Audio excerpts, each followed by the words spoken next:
1. Une flamme et c'est la fête. 2. Que des têtes allumées. 3. S'enjailler, c'est la quête, ce que t'as prévu annuler. Vive le triple filtre. Smoke weed every day. Bienvenue mes canailles sur Bud Thunder, premier podcast de Grower. Et c'est toujours ton gars sur Mr Green qui te présente ce podcast. Et aujourd'hui, on est sur la continuité de ce que l'on fait depuis le début de l'été. Une radio libre mes canailles. Donc, on va aller se connecter direction le Discord. Et il y a déjà une dizaine de jardiniers qui nous attendent dans le salon vocal. Et ils ont tout un tas d'expériences à partager avec nous. Et avant de commencer un podcast comme il se doit, nous avons notre fameux disclaimer destiné surtout à nos chers amis mineurs. Bon les mecs, je vais le répéter à chaque début de podcast. Fumer du gaz à plus de 30% taux de THC alors que ton cerveau il est en plein développement, c'est une putain de mauvaise idée. On est à Barcelone et on se connecte sur le forum. Bon mes canailles, avant de commencer ce podcast, ça me tenait à cœur de vous rappeler que Kenai Kikit est un média cannabique totalement indépendant, fait pour les passionnés. Et c'est pour ça que nous marchons sans sponsoring. Donc ici, il n'y a personne qui va te dire que ce truc c'est génial alors que tout le monde sait que c'est de la merde. Comme je te disais, Kenai Kikit est un média de passionnés fait pour les passionnés. Et notre but, c'est de développer une communauté. Car aujourd'hui, si on arrive à se rassembler avec des millions de consommateurs et des centaines de milliers d'agriculteurs, on serait dans les premières fédérations de France. Normalement, cela devrait avoir un poids, mais aujourd'hui, en 2024, le chanvre est encore totalement diabolisé. Donc, si toi aussi t'en as marre, je t'invite à rejoindre la première communauté de France, Living Soil et amoureux des terpènes. Bon, parlons peu, parlons peu, que le podcast commence. Ceux qui cavalent comme des canailles mal intégrés au système. Alors, petite première question, concernant la Spannabis à Bilbao. Ouais. Est-ce que tu vas y aller faire un petit tour ou pas du tout? La Spannabis à Bilbao, écoute, ouais. En vrai, ça a l'air d'être plus une Spannabis CBD, tu vois. Ça a l'air d'être très très commercial, ça a l'air d'être de la merde un peu, on va pas se mentir, hein. Ok. Du coup, ils ont pas du tout prévu de faire de la com, de faire de ça, donc je pense que ça va être un événement extrêmement plat. Bilbao, c'est le côté de l'Espagne qui aime le moins le cannabis. Du coup, t'as vu, c'est un peu relou là-bas. Irun, à l'époque, t'avais toujours les flics qui t'attendaient, qui te fouillaient, c'était relou. Je sais pas si t'as déjà fait Irun. Oui, j'ai déjà fait l'Expo Gros. Après, disons que l'Expo Gros, j'arrivais vendredi soir, je partais à dimanche midi pour effectivement ne pas me taper tout ce qui était contrôle à la frontière ou autre, quoi. Ouais, bah tu vois, c'est ça. Donc il faut la jouer fine. Tu peux pas être là tout le temps sur l'event. Moi, franchement, il y a aucune grosse firme. Franchement, j'ai vu 70 à 80% de revendeurs de CBD, quoi, tu vois. Je sais pas si t'as vu un peu l'affiche, mais l'affiche, elle fait pas du tout bander, quoi. Hein. Et ben en fait, moi, j'y vais surtout par rapport à tout ce qui est CBD, parce que j'avais besoin de faire 2-3 contacts. J'en avais fait quelques-uns à la Spannabis cette année. Ouais. J'en avais fait quelques-uns parce qu'en fait, voilà, je suis en projet, je fais un petit business plan par rapport à tout ce qui est production de CBD. Ouais. Et du coup, moi, je vais y aller pour choper effectivement tout ce qui est contact par rapport au CBD, échanger, voir comment ça se passe en ce moment, comment est le marché français et compagnie. Aujourd'hui, par la même occasion, je voulais voir avec toi, au niveau de tout ce qui est graines de CBD, parce que j'ai un petit peu regardé Botacide, 2-3 fournisseurs de graines de CBD à droite ou à gauche. Ouais. Est-ce que toi, tu aurais quelque chose de sympathique à me conseiller en tant que de banque de graines, mais voilà, qui vont être dans les bons taux légaux ou à peu près.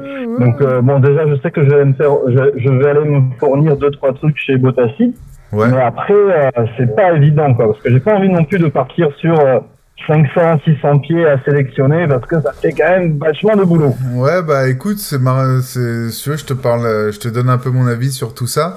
Déjà, si tu cherches des bonnes graines, des bons trucs, bah déjà dans notre communauté, frère, va voir Isno, va voir les potes de la Nation of Kamaz, Utoplante et un peu toute cette équipe de l'analyse. Demande-leur à eux.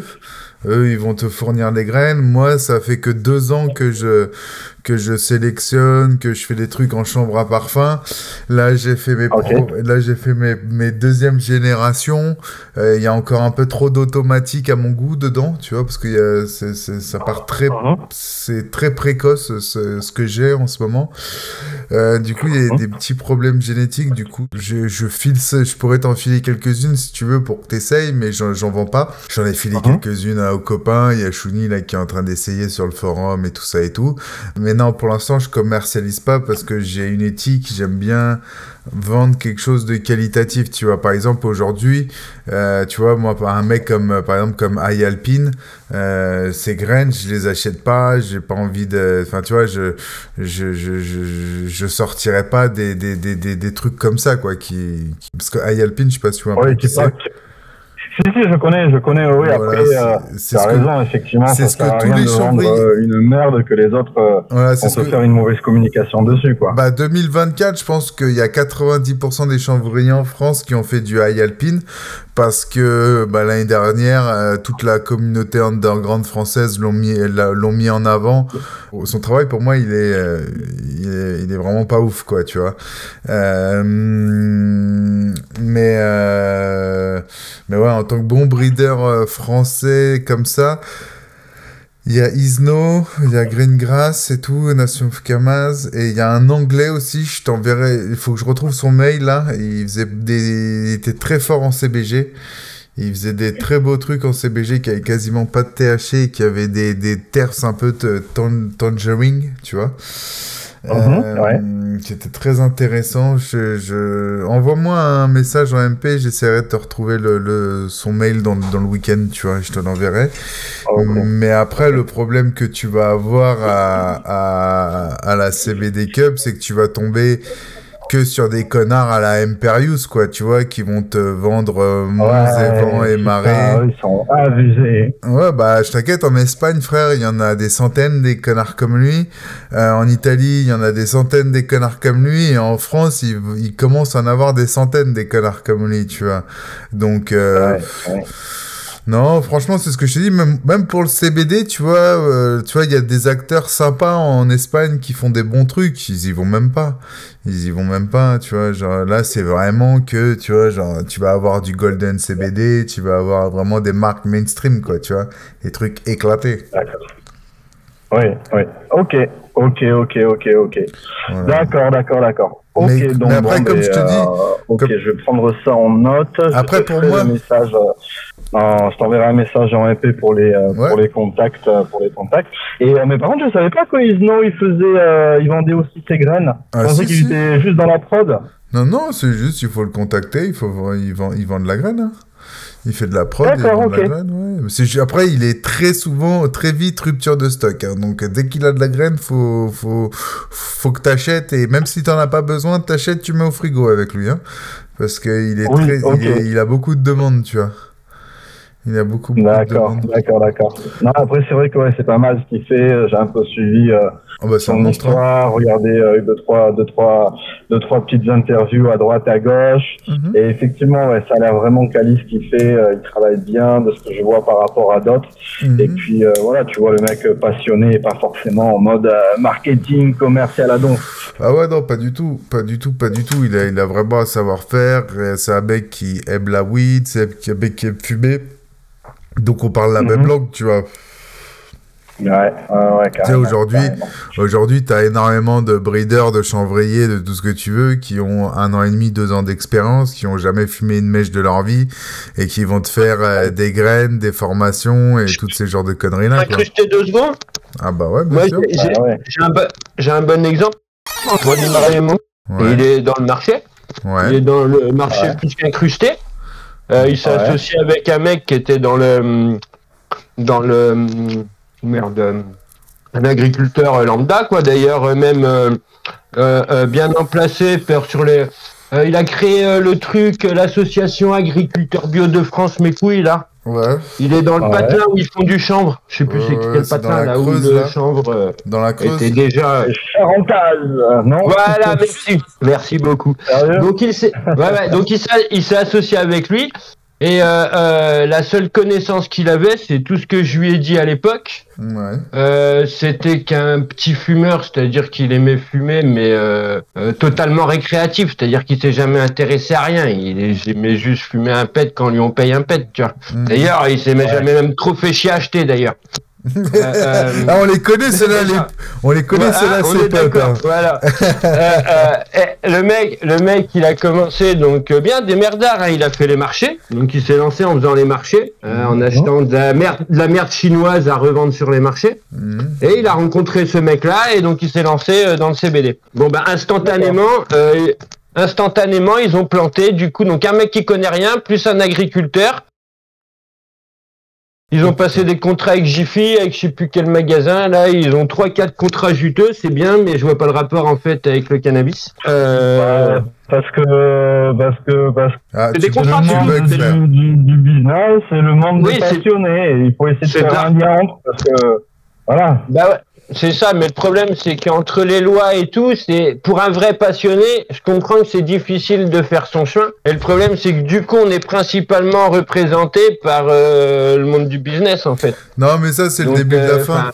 Ça, c'est le début de la fin. Oui. C'est le pire exemple. Je suis d'accord, c'est le pire exemple. Mais c'est en attendant, c'est la majeure partie de ce que je vois, quoi. Enfin... Carrément, mais moi, je pense que c'est le début de la fin, là. Vrai, parce que... Tu vois, t'as tout le monde, là, qui, vraiment, moi, je vois, là, les consommateurs de CBD, t'en as plein qui en ont plein le cul, là, de payer des trucs à 5 balles, 5-6 balles le gramme. Ouais, mais... Et qui viennent d'Italie, qui viennent de Suisse. C'est en textile. C'est en textile. C'est fait pour... c'est de la fibre. Qu'est-ce qu'on va fumer de la fibre. On cherche pas la fibre. Frère, on est en train de fumer des t-shirts quand on fait ça, c'est ça qui est c'est ça. On fume des chaussures, des sacs à main, les gars. Ouais, c'est ça, tu vois. Tandis que nous, tu vois, par exemple, Isno, nous, tu vois, tous ceux qui ont un vrai savoir, nous, on cultive pas de la fleur de chanvre à but textile, tu vois, nous, on cultive je ne connais pas, j'avoue, j'ai cru comprendre, ça m'intéresse, je suis impatient de découvrir, j'ai pas le budget pour vous en acheter, je suis désolé, mais j'ai hâte de découvrir ça, j'avoue. Bah, c'est le chanvre à parfum, c'est-à-dire que c'est un chanvre qui a des terpènes, qui a du goût, qui a un effet d'entourage et tout ça. Donc le principal, voilà. Sauf qu'il a pas d'effet, tu vois, nous, la critique qu'on a à chaque fois de nos fleurs, c'est les gars, ça sent bon, ça goûte bon, c'est trop bon, mais le problème, c'est que ça défonce pas, tu vois, et nous, on est forcément, il y a tout sauf, il y a tout sauf l'essentiel. C'est on sait là, tant qu'il n'y a pas du zéro, tant qu'on n'ira pas tant qu'on n'enlèvera pas le 0,3. Là, je suis d'accord. Tu vois, après, il y a un effet. En dessous de 5-6%, faut oublier. Si 6-7%, je suis d'accord, on peut commencer à avoir des choses médicales intéressantes. Ouais, mais... mais tu verras... Ça reste la molécule principale, je suis désolé. Bien je veux bien qu'on aille vers le minimum, mais ça reste la molécule principale. Bien sûr, mais regarde, si un jour on se croise, je te filerai quelques nugs de... Tu vois, si un jour on se voit dans un événement, un truc et tout ça... Ouais, pas de problème. je te filerai du chanvre à parfum et tu le goûtes le matin à jeun, et même le mieux c'est de le garder. C'est là, bien. Tu vois, tout, il faut toujours tout. Moi là-dessus, j'ai un protocole de ouf, hein. Moi je suis un casse-couille, hein. Moi pour moi on ne goûte quelque chose que complètement à jeun. C'est-à-dire que si t'as pas 24 heures sans fumer, tu peux pas réellement goûter une weed. Tu pourras pas avoir les différences d'effets si t'es pas à jeun. Ouais, carrément. Et tu vois, moi par exemple, tu sais, je suis quelqu'un j'ai beaucoup d'humeur, tu vois, le bédo ça me calme énormément, tu vois. Et moi aussi. Tu sais quoi, je t'ai entendu parler, et là-dessus je pense qu'on va s'entendre. Je pense qu'on fait partie des 15% des gens génétiquement compatibles. Genre, nous, on vit mieux avec que sans, tout simplement. Ah ouais, de ouf. Et moi, ça m'empêche pas d'être productif. Tu vois, je suis quand même très productif. Au contraire. au contraire.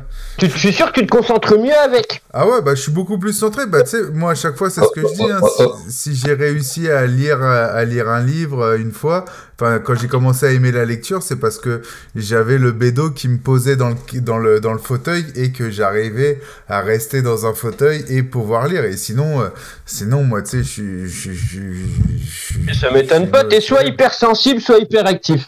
C'est l'un des deux, mais à chaque fois, ce genre de profil, on va tous être compatibles au cannabis, ça nous aide, et voilà. Ah bah ils disent que j'étais TDAH, tu vois. Ils disent TDAH, et du coup, tu vois, j'ai des troubles de l'attention, tu vois. Et le bédo, ça me focalise de ouf, tu vois. Et par exemple, le chanvre à parfum, bah ça a une action, tu vois. Genre ça me... Ouais, bah tu sais quoi, je viens de découvrir un peu de CBD de qualité assez bien concentré, donc je découvre qu'il peut y avoir effectivement une efficacité, mais faut de la qualité, quoi. Ah ouais. Et pas de... non, mais voilà. Si tu vas au tabac ou si tu vas à ton shop de CBD... c'est mort. Même si tu vas dans un shop de CBD, tu sais, qui achète que des trucs d'Italie, ou même quand ils te font les imports américains qui sont éclatés au PGR, t'auras aucun effet, tu vois. Ah, c'est mort, c'est mort. Il faut du full spectrum et du naturel. Là-dessus, tu prêches un convaincu, et même plus que ça, même. Et surtout... Moi, je suis prêt à partir en guerre là-dessus. Et surtout, ce que du vivant. Il y a que comme ça que ça marche. Ouais, et surtout, ce que je trouve que quand t'es à moins de 1%, il faut beaucoup de terpènes. Parce qu'en fait, les terpènes, ça a un côté... C'est ça, ils compensent. Ouais, c'est un côté enivrant, un peu hypnotique. Et, tout à fait. Et en fait, ces effets-là qui sont assez intéressants dans le chanvre à parfum et tout ça, qui est que bah il y a ce petit côté enivrant, ce petit côté on va zouker. Alors, pour la petite expérience personnelle, donc je viens de découvrir que j'ai un emphysème, je suis malade des poumons, donc j'ai plus le droit de fumer. Mais mes cellules crèvent en fait, et celles qui restent, elles sont comprimées par des petites bulles d'oxygène. Okay. Bon, bah, j'ai plus le droit de fumer, je me suis mis à la vaporisation, j'ai acheté un Volcano. Ouais. Et même si je connaissais la puissance des huiles essentielles, donc des terpènes, j'ai pu tester à moins de 170 degrés du coup du bon cannabis, et donc avoir principalement les terpènes.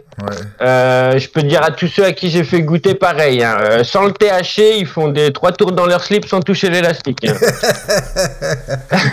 C'est ça qui est bon. Et il n'y a pas de THC, il n'y a que des terpènes quasiment. Ok, ouais, carrément. Bah, mais les terpènes ont des effets un peu en fonction, carrément. Hein, bien sûr. Genre, moi, un truc, tu vois, vu ce que tu me dis, essaye, je te jure.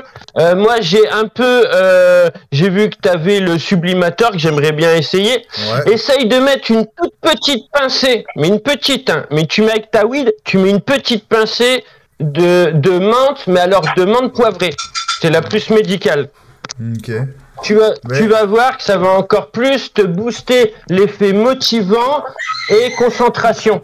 Ben tu vois, j'ai déjà essayé avec de la lavande et tout ça et tout, mais c'était le sublimateur. Alors lavande moins, mais la menthe poivrée, je trouve qu'elle est vraiment efficace là-dessus. Non, mais c'est que le sublimateur, tu te rends pas compte à quel point ça te fait ressortir les sublime. Arômes. Ouais. Frère, après moi j'ai eu le sublimateur, il était niqué pendant une semaine, tu sais, je le lavais, je mettais de l'alcool, je sais tout, putain, ça sent la lavande partout dedans, tu sais. J'étais comme un... Vous savez, j'aimerais bien tester le sublimateur là.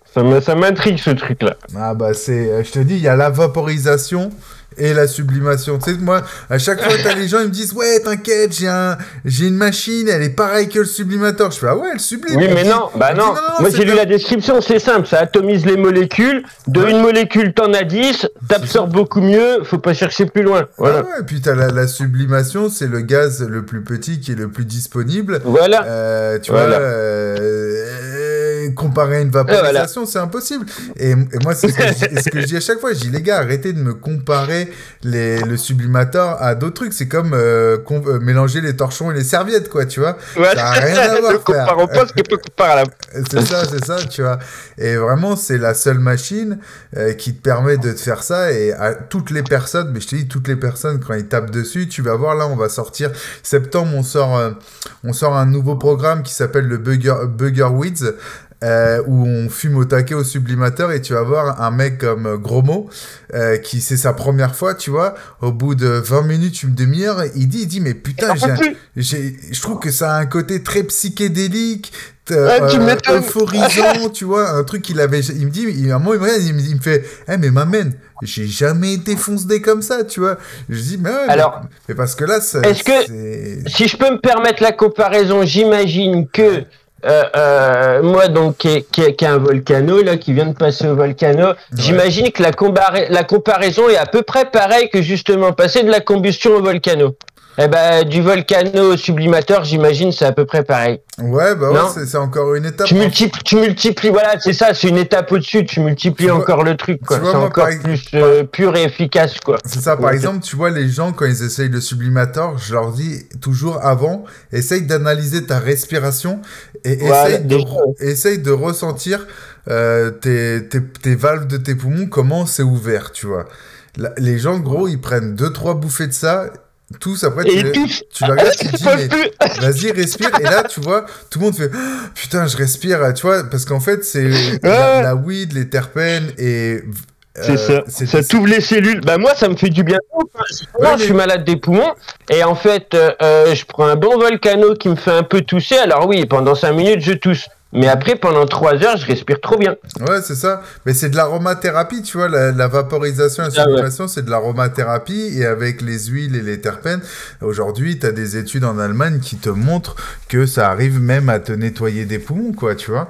Bien sûr, bien sûr. Donc ouais. Après, je précise bien pour les gens qui nous écoutent, c'est uniquement en vapeur et tout ça. C'est pas quand tu combustionnes à partir du moment où tu as de la combustion. Et dans certaines conditions, il faut voir, c'est pas non plus anodin. Il faut pas dire c'est tout beau tout rose. Je suis tout à fait d'accord. Faut pas non plus nous décrédibiliser parce qu'on dit pas que genre c'est ça, c'est la fête du slip. Non, c'est comme tout. En fait, le sucre en excès, il est pas bon. Ouais, c'est clair. Voilà quoi. C'est le sel. Le sucre, dans tous les cas, c'est pas bon, mais c'est le sel en excès. Aussi. Tu sais, ça me faisait penser au mec, là, tu sais, dans Canal+, qui avait fait « Et le sel, c'est de la drogue aussi ?» On en parle pas oui, oui. C'est ça, ouais. Alors, le sucre n'est pas mauvais pour la santé, c'est l'origine de ton sucre. Ouais, c'est le sucre raffiné. Ah oui, le raffiné, effectivement. Excuse-moi, le Guitox. Si on prend du sucre naturel dans les fruits et tout, effectivement, il est plus que bon, même. Je me suis fait taper les doigts par la nation des Guitox. On est là. Aïe. Ça va quoi les gars? Bah écoute, tranquille, hein, tranquille, ça commence le podcast. Est-ce que le cannabis peut devenir le nouveau vin français? Je trouve que je pense que vers Bordeaux, ils ont perdu, ils n'arrivent plus autant à exporter. Je sais que l'industrie du vin en France, même si elle est bien cotée, elle est quand même en chute libre sur certaines régions. Bah, donc, est-ce que tu ne peux pas permettre aux régions qui sont en chute libre de se tourner là-dessus, ou même quand on voit les agriculteurs, la difficulté qu'ils ont à faire de la production, est-ce qu'on n'arriverait pas à les tourner Est-ce que ça serait pas une solution pour eux vraiment de faire pousser de la weed tout en dépolluant leur sol, en sachant que le cannabis... Moi, je vais te répondre un peu ça, parce qu'en plus, tu as pris la région de Bordeaux, et je connais un peu quand même, parce que j'ai ma sœur qui vit à Saint-Émilion, et elle est très penchée sur le vin, les domaines, elle s'y connaît vraiment pas mal, tu vois. Et en fait, t'imagines pas à quel point le vin français, ça s'exporte bien, frère, hein, dans le monde entier. Ouais, il y a pas des chutes sur certains pans de marché, justement, avec l'ascension du marché chinois. Non, c'est plus des tendances, tu vois. Moi, la dernière fois, quand j'y étais allé, elle a un de ses potes qui est vigneron, là, qui est sommelier, excuse-moi, et ils expliquaient que, par exemple, ils faisaient de plus en plus de rosé, alors qu'avant, ils en faisaient quasiment pas, tu vois, et maintenant, ils en font de plus en plus parce que c'est très demandé, il y a un énorme marché et tout ça. C'est plus des bifurcations comme ça. Ils ont réussi à l'exporter sur la festivité. Ouais. Rester sur le... Bah après, justement, est-ce qu'ils vont pas avoir, on va dire, une réticence à se lancer dans le cannabis de peur de encore moins vendre de vin? Pourquoi? Parce que, je sais pas, peut-être qu'ils vont dire que si les gens sont défoncés, ils vont pas boire, tu vois. Oui et non, tu vois, en fait, ça va dépendre aussi de ce que tu fumes, tu vois. Est-ce que s'il y a une légalisation, il y a que des weed à 30% taux de THC, là, les soirées, elles vont toutes s'écourter à 10h30 et personne va trop picoler, tu vois. Alors que si t'as des bonnes weed qui sont à 5, 10, très faciles à supporter, tu peux picoler un coup, fumer un peu. Si t'es un peu trop high, tu te mets une petite goutte de CBD. Ouais, ils sont tombés, je viens de vérifier, ils avaient eu, ça avait chuté en fait pendant le Covid, mais ça a bien rebondi à la fin du Covid. C'est un des secteurs qui a le mieux repris, le secteur du vin. Ouais. Tu vois, sur l'export. Tu vois, moi, je sais quand j'y vais là-bas, les gars, t'inquiète, hein, le vin bordelais, ils ont pas de problème de commande. Hein. Ça reste qu'une partie premium du volume total, non? Dans le temps, il y avait plus de volume de vin, on va dire, de qualité moyenne qui était consommé. Après, déjà, frère, nos parents et nos grands-parents buvaient beaucoup plus que nous. Moi, rien que mon père, frère... moyenne, hein. Que tout le monde n'a pas le même... Non, mais je veux dire, c'est du vin de table, quoi. Tu vas pas tous les jours, tu vas pas t'ouvrir une bouteille de Bordeaux qui a 20 ans avec ton spaghetti. Non, mais il y a pas que des grands domaines hein, à Bordeaux. Hein. Il y a du vin de table aussi à Bordeaux, frère. Hein. Ah oui, je sais, mais ça dépend le château, quoi. Ah oui, non, mais c'est des régions, ouais, mais c'est pas une... Bordeaux n'égale pas luxe. C'est juste l'appellation du secteur, et puis après, chacun a un positionnement différent. C'est ça. Et je pense que oui, peut-être que de toute façon le lobby de l'alcool ne sont pas pour une légalisation parce que en effet, je pense que ça et comme là je viens de regarder là sur internet, par exemple. Plus il y a de l'alcool qui est consommé, plus il y a de bédo qui est consommé, moins il y a d'alcool qui est consommé, tu vois. Et donc du coup, c'est vrai que eux ils doivent pas trop kiffer cette possibilité. Ils préfèrent vendre du vin que. Ah oui, c'est sûr. Alors ils vont devoir abandonner leur vigne pour faire pousser de la bœuf, mais c'est aussi un choix difficile à faire, quoi. Non, pas forcément, mais peut-être se rabattre sur, au lieu de faire, comme on disait, beaucoup de piquettes, ils en feront un peu moins et se concentreront sur des vins un peu plus qualitatifs. Ah oui, mais ça, je crois que c'est la ligne un peu de direction. Il y en a énormément qui s'en vendent aussi juste pour les effets, hein. Tout ce qui est alcool du groupe Ricard, la Belle 5, la vodka... tout ce qui est vodka bas de gamme, etc. C'est juste de l'alcool mélangé à des arômes. Il n'y a aucun fût à aucun moment. Le whisky, il touche jamais du bois, quoi. C'est du faux alcool pour les effets, pour se bourrer la gueule à pas cher. Et du coup, après, ça n'empêche pas d'avoir des maisons de whisky qui existent ou des entre-deux comme Jack Daniel ou des choses comme ça, quoi que c'est plus bourbon. Oui, mais c'est pas pareil. Enfin, le mec qui va en boîte, il se boit un Jack Daniel, c'est un Malibu Coca. Enfin, il va pas se faire chier à aller se boire un Shimigumi japonais qui a reçu. Non, mais sur un entre-deux.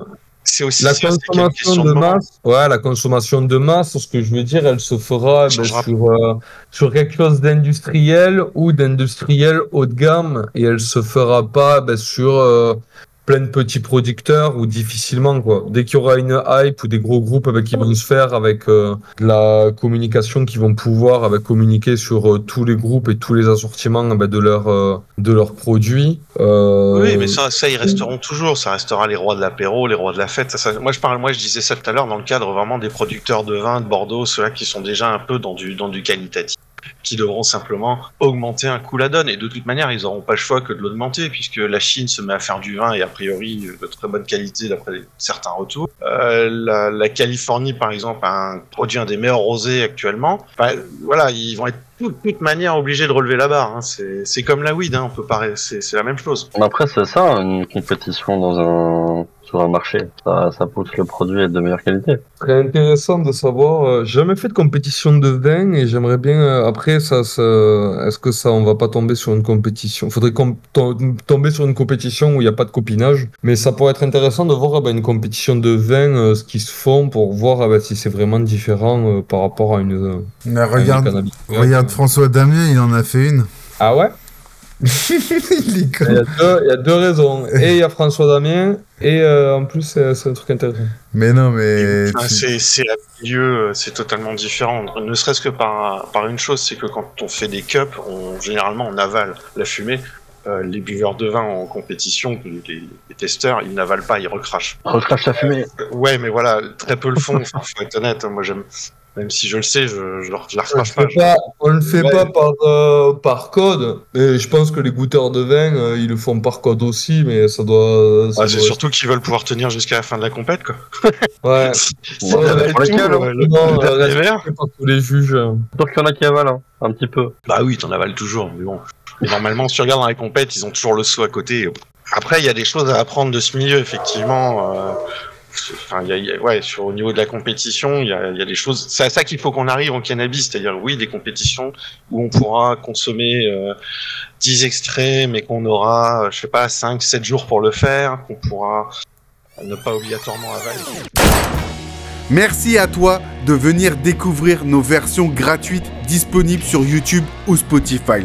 Maintenant, si tu as envie d'en apprendre plus et de découvrir une communauté cannabique unique en son genre, spécialisée Living Soil, et que tu ne veux plus subir les censures de YouTube, d'Instagram ou tous ces autres réseaux, il n'y a qu'une seule possibilité, c'est de devenir une canaille. Et avec ce petit abonnement que tu peux résigner à n'importe quel moment, tu as accès à notre Discord. Et si tu as envie de venir participer au podcast, c'est le lieu et le moment. Donc, à toi de devenir une canaille.